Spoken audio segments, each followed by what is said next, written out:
Now, RFK Jr. recently challenged Pete Hegseth to a fitness test that included 100 push-ups and 50 pull-ups in under 10 minutes to promote fitness and health in the military. Look at this.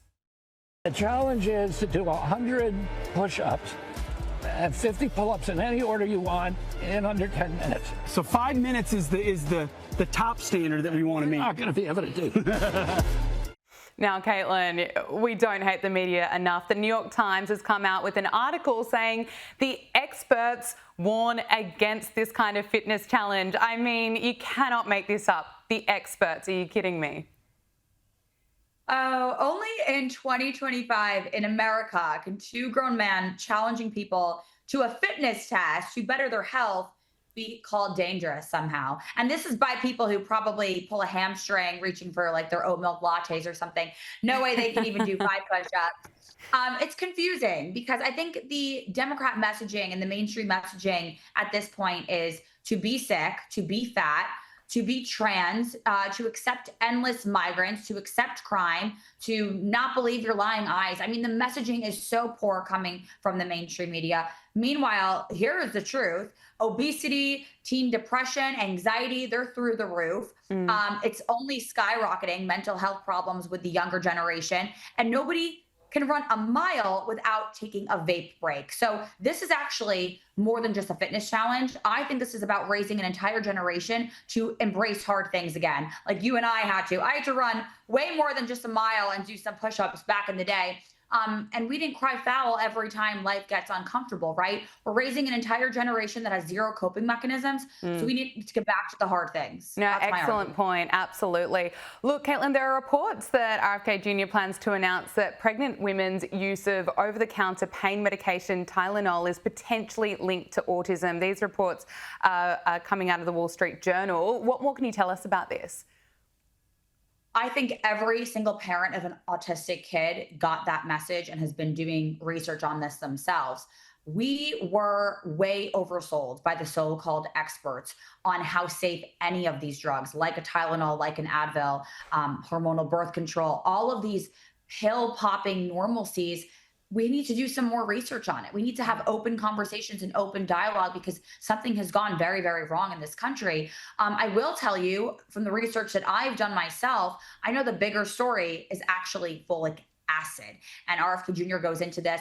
It is being forced into our food supply, along with, of course, a tremendous number of different chemicals.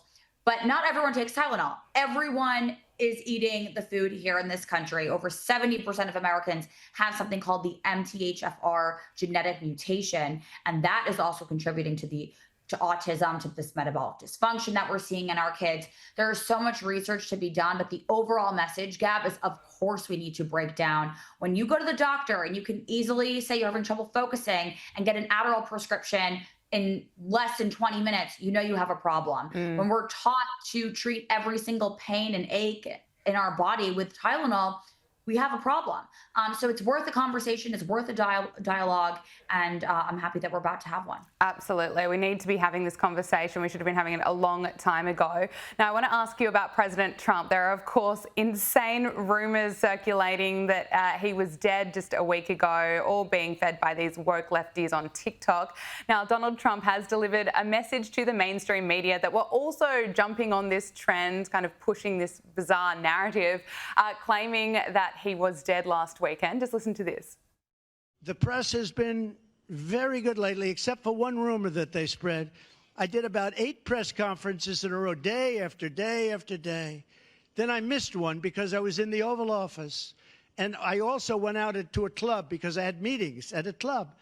And they saw that I was and the rumor started spreading, this horrible rumor that Trump is no longer with us. They said, and I said, I got to the club, sir, are you okay? Are you okay? The fake news was at it again. But because I missed one day of press conferences, so today I gave them about a 3-hour press conferences on changing the name of the Department of Defense to the Department of War. Caitlin, I mean, we see Donald Trump in front of the cameras all the time. We barely saw Joe Biden. He was always hidden away. Trump goes missing for a day and the mainstream media go into meltdown. That's exactly it, right, Gab? We had the media silent when our president, Joe Biden, held 0 press conferences, did no media hits, took no questions from the press, was falling up the stairs. We had crickets back then from the mainstream media. Again, this is Trump derangement syndrome. We've talked about this on the show before. These people need to get well soon. This is a president that every single staffer has come out in support of, saying this man has more energy levels than I've ever seen before. Most people in politics that know him would tell you that, would argue that. This man is unstoppable. He has amazing energy. He's quite frankly done more media events in this first few months than Joe Biden did in his entire 4 years. So I think his actions and levels of energy speak for themselves, and we can all see that. They certainly do. Caitlin Sinclair, thank you so much for joining us. Brilliant to speak with you again. Thanks for having me.